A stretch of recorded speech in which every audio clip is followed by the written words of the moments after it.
Assalamualaikum warahmatullahi wabarakatuh. Ketemu lagi dengan channel Mia Reaksi untuk menyaksikan berita terupdate dan terbaru pastinya. Mari kita simak bersama-sama berita berikut ini. Kesempatan kali ini ada beberapa cuplikan video yang ingin aku ajak kalian tonton ya. Tentu masih berkaitan dengan bagaimana perjuangan kita yang mempertanyakan kepada kampus Universitas Negeri Jakarta terkait ya kisruh yang tentu kalian sudah tahu ya. Nah, dapat informasi nih dari Kementerian Dikti sudah dapat jawaban. Wow, nanti itu akan dibocorkan oleh Dr. Richard. Ada video beliau yang beliau sudah informasikan. Kita udah dapat kabar dari Dikti karena laporan secara resmi kemarin itu dimasukkan langsung oleh Bang Dr. Richard sebagai alumni dari UNJ. Kalian tahu kan kisruhnya apa. Nah, yang kedua ada informasi tentang ternyata Dr. Tifa yang tadinya sudah mengira bebas atau tidak akan melanjutkan lagi persidangan, akhirnya jaksa penuntut umum sudah memperbaiki dakwaan mereka dan kemudian pekan depan sudah dijadwalkan lagi untuk agenda kembali bersidang. Nah, ada yang menarik ya, kabar dari Mas Roy Suryo ya, beberapa waktu yang lalu beliau tidak kemana-mana tapi tiba-tiba muncul di kegiatan aksi emak-emak yang menuntut ijazahnya Mas Wapres. Oke, tanpa berlama-lama langsung saja kita tonton video berikut ini guys. Sudah nggak sabar ya mendesak saya untuk menjelaskan atau menginformasikan kerja-kerja daripada Kementerian Dikti ya, terkait bagaimana hasil kerja kementerian tersebut dalam hal status dari Mas Roy Suryo. Ada dua ya, status terkait diduga plagiat yang dari beberapa informasi daripada rekan-rekan yang memang membidangin IT dan sebagainya ya, yang menduga ya itu ada plagiat pada disertasi Mas Roy Suryo, dan laporan yang kedua itu mengenai status mahasiswa Mas Roy Suryo yang sepertinya menabrak peraturan rektor ya, peraturan rektor yang tegas mengatakan seharusnya mahasiswa yang terpidana dan telah berkekuatan hukum tetap inkrah dari peradilan, yaitu Mas Roy Suryo pada 2023 bulan Mei itu sudah inkrah ya, sebagai terpidana dari Mahkamah Agung ya, ketika Mahkamah Agung menolak banding daripada Mas Roy Suryo pada Mei 2023, sehingga apabila kita lihat dari dasarnya adalah peraturan rektor tersebut, maka seharusnya Mei 2023 tersebut Mas Roy Suryo sudah drop out ya, sehingga ya tidak mungkin untuk diluluskan sebagai doktor kalau melihat itu ya. Nah, harusnya. Ini kan sedang dalam kerja-kerja Kementerian Dikti ya. Nah, bagaimana hasilnya? Sebenarnya kami tidak akan menyampaikan karena kami bukanlah ya perwakilan Dikti ya. Itu adalah ranah Dikti nanti yang menyampaikan secara formalnya ataupun secara ofisialnya ya.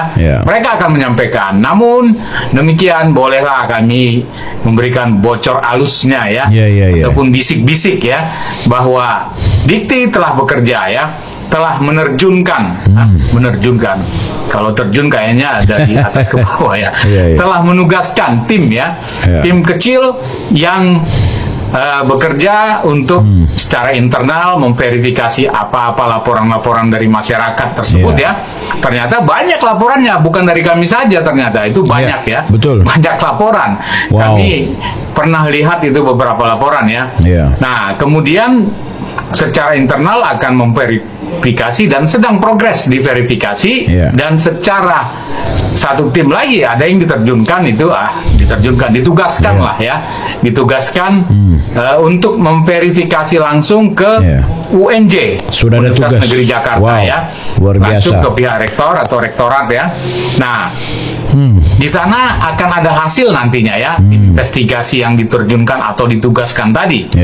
Mungkin beberapa hari ini, yang pasti sudah bekerja. Jadi kita tunggu saja hasil kerjanya. Ya, kami tidak akan menyampaikan apa hasilnya ya, itu hasilnya nanti secara ofisial ataupun secara resmi ya dari pihak kementerian ya. Walaupun adalah bisik-bisik ataupun bocor-bocor halusnya ya, kami hanya menyampaikan sudah berproses ya, sudah berproses.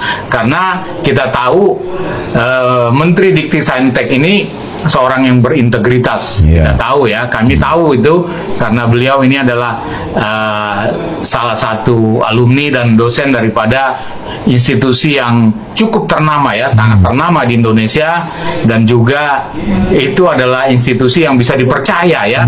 Dan beliau ini adalah dulunya dosen dari institusi tersebut, yaitu Institut Teknologi Bandung ya. Integritasnya teruji dan kami yakin bahwa ini akan berproses dengan baik ya. Apapun itu tetap kita kawal ya. Bisa jangan sampai ada yang masuk angin, tetap kita kawal. Masyarakat ya silahkan mengawal ya. Kami hanya memberikan informasi-informasi bocor-bocor halus sedikit hingga nanti ada ya rilis resmi ataupun pernyataan resmi dari Kementerian Pendidikan Tinggi Saintek ya, ataupun mungkin saja dari pihak Rektorat Universitas Negeri Jakarta yang akan menyampaikan duluan ya. Kita lihat saja nanti berproses ya. Kita lihat, sabar beberapa hari ini, kami yakin akan ada hasilnya ya. Itu guys ya, teman-teman bisa langsung ke panggung ijazah. Ini adalah kanal YouTube miliknya Bang Dr. Richard. Intinya beliau ingin menegaskan bahwa progres dari laporan beliau ke Dikti terkait dua hal yang kemudian bermasalah secara akademik dari sosok Roy Suryo. Yang pertama adalah masalah pelanggaran peraturan rektor, yang kedua adalah mengenai dengan plagiasi atau plagiarisme yang terjadi di disertasinya Roy Suryo. Tentu kita berharap ada follow up yang maksimal, dan konon ada informasi terkini bahwa dari Dikti sudah melakukan proses follow up dengan menerjunkan, atau walaupun istilah menerjunkan nggak sampai segitu, intinya ada tim yang sudah dibentuk dalam rangka meminta informasi dari pihak UNJ. Guys, kita butuh kerjasama dari semua pihak ya, dalam artian begini, ini harus kita kawal, jangan sampai kemudian akhirnya kita terlihat melakukan pembiaran terhadap kejahatan akademik yang sudah ada di depan mata kita, kan gitu. Walaupun hari ini yang dilakukan oleh Roy Suryo melalui teman-temannya, teman-teman termasuk juga YouTuber-YouTuber lain yang mencoba membuat fitnah seolah-olah kita ini menuduh ijazahnya palsu, seolah-olah kita ini ahli fitnah. Dia memframing di media sosial seolah-olah kita ini sengaja membuat informasi palsu ke ruang publik ya, yang dalam videonya dia mengatakan ada semacam prasangka palsu atau prasangka yang keliru gitu ya. Padahal kalau kita mau tracking dari awal, kalau kita mau pelajari dari awal, bahwa apa yang kita lakukan selama ini semua track recordnya atau on the track ya, artinya posisi yang sesuai pada yang seharusnya. Jadi kita tidak pernah sebagaimana yang dia fitnahkan gitu. Apalagi semakin parahnya Roy Suryo dan kawan-kawan sekarang mainannya mainan serangan pribadi. Aku tuh heran kenapa ya mereka kok bahas soal identitas etnis, mempersoalkan aku pernah di PSI ya kan, sehingga gara-gara aku di PSI maka niatku jahat, motivasi atau mensrea aku jahat.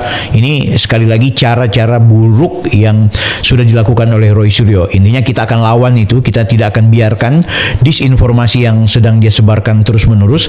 Jadi bagi aku, saya menyarankan teman-teman dukung terus gerakan kita.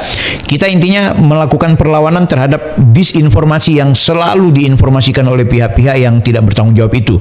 Yang kedua, kita juga menolak tuduhan fitnah-fitnah, dan yang ketiga kita juga menolak ujaran-ujaran kebencian. Sehingga itu DFK tidak hanya bisa kita lawan lewat counter narasi, tapi DFK juga harus bisa kita bawa ke pihak yang berwenang dan yang berwajib untuk menyelesaikannya.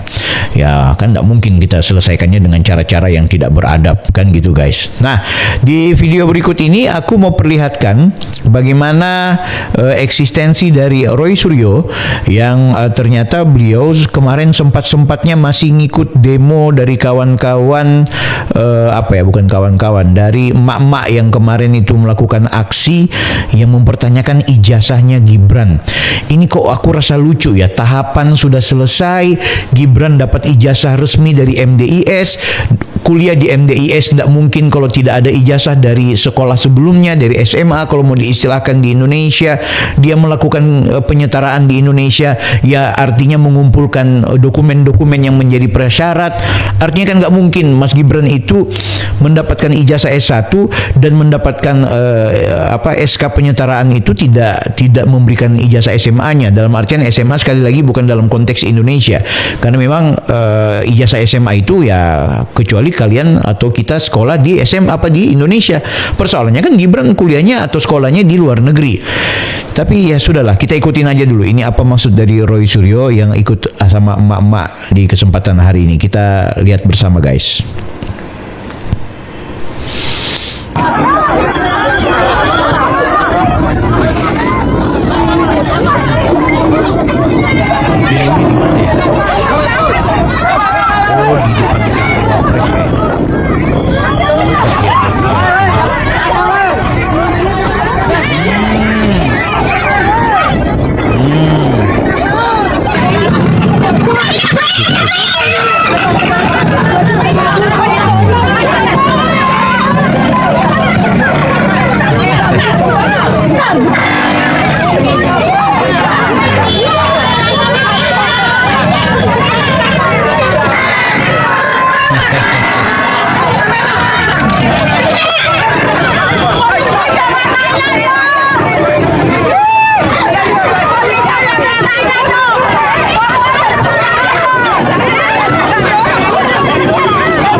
Berapa orang mereka ini?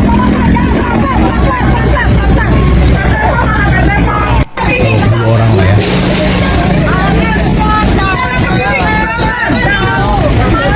Pak Presiden tolong tangkap adili Jokowi.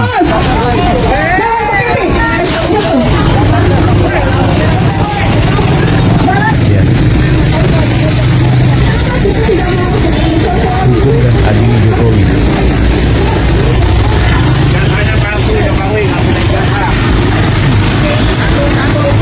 Hari ini saya membersamai upaya upaya murni, upaya suci dari Mbak Menu dan kawan-kawan dari ARM ya.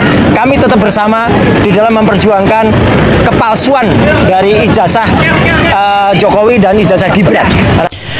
Memperjuangkan kepalsuan dari ijazah Jokowi dan juga Gibran. Ini sebenarnya ke jaksa ya. Jaksa ini nggak boleh biarin loh Roy Suryo ini kesana kemari masih ngumbar-ngumbar yang seharusnya dia ini menentamkan diri, ya fokus di persidangan. Ini nih nggak ditangkap nih, ini jaksa ini. Udahlah, jaksa juga mungkin mengikuti perintah kayaknya. anaknya. Ya sekarang mereka insya Allah akan diterima masuk dan kita akan memberikan dorongan kepada dan juga dukungan support kepada Mbak Menu dan kawan-kawan dari RM untuk supaya ini masa selembar surat semacam ini bisa meloloskan seseorang untuk masuk ke dalam posisi wakil presiden. Bisa. Surat keterangan ini diatur di Peraturan Menteri Pendidikan dan Kebudayaan nomor 29 tahun 2014. Peraturan itu diatur. Jadi surat keterangan seperti itulah yang dipakai untuk mencalonkan diri kalau dia mau menjadi presiden dan wakil presiden, ya. Dan surat keterangan ini juga diatur dalam keputusan KPU, peraturan KPU yang berkaitan dengan pencalonan, pendaftaran. Itu diatur bahwa terkait orang lulusan SMA dari luar negeri, dia menyetarakan ijazahnya, dan menyetarakan ijazah itu akan keluar SK yang diatur dalam Peraturan Menteri nomor 29 tahun 2014 ini. Tapi ingat, itu pun dalam undang-undang dalam peraturan KPU di pemilu 2024 kemarin, ya, lulusan luar negeri baik Pak Prabowo dan juga Mas Gibran tidak perlu memperlihatkan surat keterangan penyetaraan atau ijazah SMA dari luar negeri.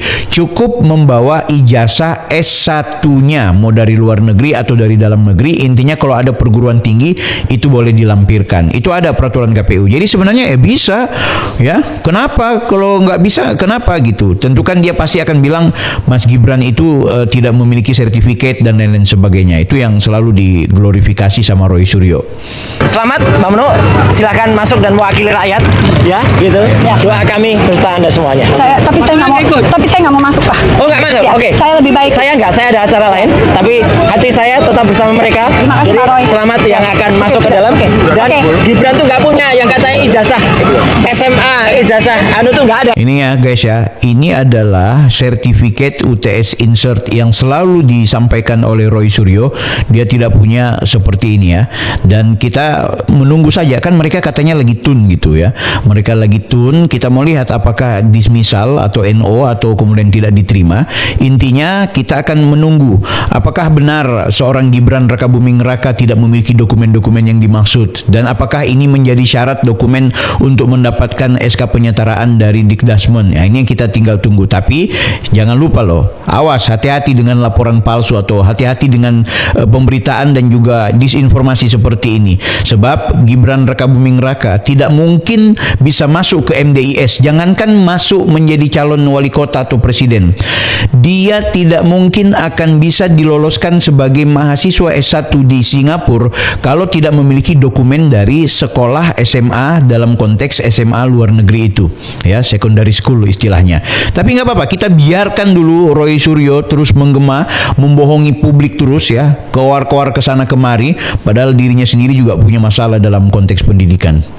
Ya, kayak gini nih, nggak ada kayak ini. Ini saya dapatkan dari Australia, ya. Jadi contoh semacam ini nggak ada. Apalagi latar belakang pendidikannya carut marut, ya.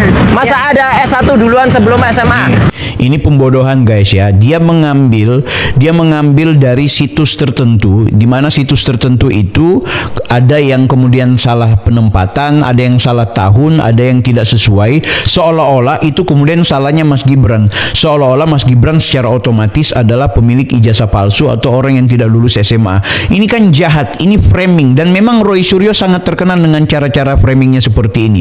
Sama ketika dia kemudian tidak mampu membantah hal-hal yang sifatnya argumentatif terkait temuan kami mengenai pelanggaran dia di UNJ, yang dia lakukan justru menyerang kita secara pribadi gitu. Dan kita nggak akan diam. Semua perbuatan Roy Suryo akan dia pertanggungjawabkan, tidak hanya di akhirat, bahkan di dunia ini harus dia pertanggungjawabkan. Kenapa? Sudah terlalu banyak korban dari umpatan-umpatan jahat dari seorang Roy Suryo. Meski dia mengancam dan mungkin sudah melaporkan saya bersama dengan teman-teman, kita pastikan kita akan tetap menikmati dan kita akan pertanggungjawabkan itu, sembari juga kita akan menagih kepada aparat untuk bagaimana laporan-laporan kita, apa yang sudah kita temukan, termasuk urusan pidana dan juga urusan akademiknya yang harus kemudian dicabut karena ini sudah tidak mencontohkan sebagai seorang alumni doktor dan sudah punya pelanggaran yang pasti ya, sudah ada kepastian bahwa dia melakukan pelanggaran, maka itu akan tetap kita tuntut, guys. Oke, kita dengarkan lagi. Yang ada kayak gini. Jadi ini teman-teman nanti ada yang mewakili aliansi rakyat menggugat. Bahkan di sini juga ada riwayat pendidikan digunakan untuk kampanye. Dia sudah S2. S2 apaan? S2 itu S dongbrong sama S puter aja. Ini yang salah siapa? Yang salah kalau misalnya dalam konteks kampanye seperti ini, apakah Mas Gibran? Pernahkah Mas Gibran mengatakan saya S2? Ini, jadi dia membesar-besarkan sesuatu yang sebenarnya tidak ada hubungannya dengan masalah Mas Gibran gitu. Ini cara-cara licik yang dilakukan oleh Roy Suryo. Oke guys ya, kita udah dapatin cara-caranya Roy Suryo ini. Intinya kita akan tetap mengontrol semua yang kita laporkan, dan kita tidak akan biarkan semua pola-pola disinformasi, fitnah, dan juga kebencian yang selalu berulang-ulang mereka sampaikan. Ini juga sekaligus jadi pelajaran buat aparat penegak hukum kita. Oke, kita ke kasusnya Tifa nih guys, kita dengarkan. Resmi melimpahkan surat dakwaan baru ke Pengadilan Negeri Jakarta Timur dalam perkara Tifauzia Tiasuma, Dr. Tifa, terkait pencemaran nama baik tudingan ijazah palsu Presiden ke-7 RI Joko Widodo. Dakwaan baru dilimpahkan pada Selasa, 28 Juli 2026. Humas Pengadilan Negeri Jakarta Timur Immanuel membenarkan dakwaan baru dari jaksa tersebut. Sidang dakwaan baru akan digelar pada Kamis, 6 Agustus 2026, dengan Majelis Hakim Kristina Endarwati SH-MH, Rudi Rafli Siregar, SH, MH dan Matilda Kristina Katarina, SH-MH. Immanuel menerangkan sidang dakwaan baru ini akan diawali pemeriksaan perkara atau selaiknya perkara baru. Jadi yang kemarin agak senang-senang ya, agak senang-senang nih akhirnya ya itu yang pada senang-senang karena dianggap Jokowi kalah dan lain-lain sebagainya, akhirnya lihat nih situasi dan kondisinya. Oke, ini juga diperkuat oleh pernyataan dari Pak Riki Sitohang. Kalian bisa tonton di Bang Bill Offside, ada podcastku tadi pagi udah ku upload bagaimana Pak Riki Sitohang sebagai seorang lawyer juga yang sangat paham tentang hukum itu menggambarkan tentang situasi bagaimana dakwaan selanjutnya dari seorang Dr. Tifa. Aku perdengarkan singkat ya. Nah, dalam konteks Tifa ini kan eksepsinya sudah diterima. Nah, kemudian nanti akan ada dakwaan baru. Pertanyaannya, akan ada eksepsi lagi? Ada. Tetap ada ya? Ada. Oke. Karena dia kan masih masuk dakwaan baru, kecuali kalau banding loh ya. Oh iya, tidak ada lagi. Nah, kalau yang masuk kan nanti keputusan setelah menyatakan bahwa sudah sesuai dengan substansi, tidak ada ambigu, tidak ada not overclave, ataupun assurable, sehingga kita masuk ke fakta pembuktiannya. Kalau masih ada, misalnya ada kembali, mungkin kita tidak mengurangi rasa hormat kepercayaan kita ke teman-teman JPU, tapi ada celah dari teman-teman, katakanlah lawyernya Tifa ini, katakanlah orang-orang hebat, menemukan lagi celah di mana JPU nampaknya ada kekeliruan sehingga ada perlawanan, ada eksepsi. Apakah kemudian akan seperti hal yang serupa? Pertanyaan saya malah berbalik, Bang Bill nih. JPU ini udah pernah bersidang atau tidak? Artinya kemungkinan itu sangat kecil. Kan itu pertanyaan kan singkat kan? Betul. JPU ini baru bersidang atau sudah sering bersidang? Kan learning by doing. Betul. Dengan belajar dari pengalaman-pengalaman, tentu dia akan menyempurnakan visi misinya terhadap substansi yang mengikat. Apalagi Ya, ini teman-teman bisa tonton panjangnya di Bang Bill Offside ya. Yang jelas kita udah dapat substansi dari yang disampaikan oleh Pak Riki Sitohang bahwa berlanjut. Nah, akhirnya hari ini jaksa penuntut umum sudah melakukan perbaikan dakwaan baru terkait Dr. Tifa. Nah, ini menarik. Berarti setelah ini akan ada eksepsi, setelah eksepsi lagi maka kemudian ada tetap pembuktian. Nah, yang menarik, agenda atau ajang pembuktian itulah Pak Jokowi kita harapkan akan hadir sebagaimana janjinya beliau, dan kita berharapkan pihak hakim memanggil Pak Jokowi, karena tidak guna biar Pak Jokowi sangat kebelet kepingin datang tapi kemudian Pak Jokowi ternyata tidak diundang oleh hakim, ya beliau nggak punya legal standing kan, seperti itu. Dan kita sih berharap Roy Suryo bersama Tifa, ayo kalian yang nantang-nantang Pak Jokowi jangan mikir-mikir eksepsi dan juga jangan lagi muter-muter di pra-peradilan. Ayo debat situ, ayo bahas di situ, ayo kan gitu. Jangan terlalu lama untuk membodohi rakyat gitu. Tapi ya semakin lama aku lihat ini mereka ini betul-betul dijaga baik-baik sama negara kayaknya ya. Kita lihat situasi begini, ini mereka terlalu percaya diri dan negara itu bungkam aku lihat. Ya minta maaf, ini sudah melampaui batas nampaknya gitu. Ada fase di mana akhirnya kalau negara tidak hadir untuk sesegera menyelesaikan persoalan seperti ini, jangan kemudian akhirnya kaget kalau akhirnya sesama anak bangsa itu tidak hanya saling serang perang urat saraf, bisa saja ada hal-hal yang buruk justru terjadi.